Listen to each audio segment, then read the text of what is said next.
Welcome to the last breakfast. Please enjoy the video. You start by confirming the exact model and powering the unit off. This prevents clock drift while you work. Once off, remove the case screws and locate the time adjustment module. Consult the manual for component labeling.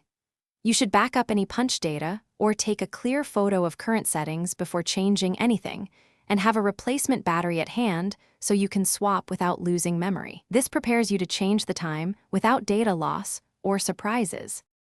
You now access the internal clock assembly and identify whether time is set by a dial, jumpers, or a digital RTC chip. Once identified, enter service mode if required. The manual shows the key sequence. Make adjustments in 1-minute increments to avoid overshoot, and once the correct time is set, replace or reseat the backup battery and any connectors to preserve the setting. Make sure to verify the new time while powered, because reassembly will hide access to these controls.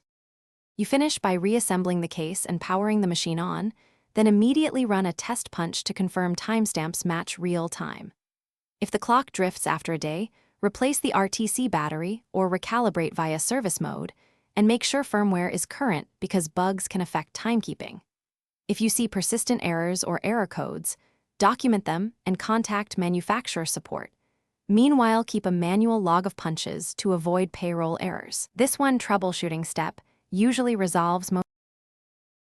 Thanks for watching. If this was helpful, leave a like and consider subscribing. See you next time.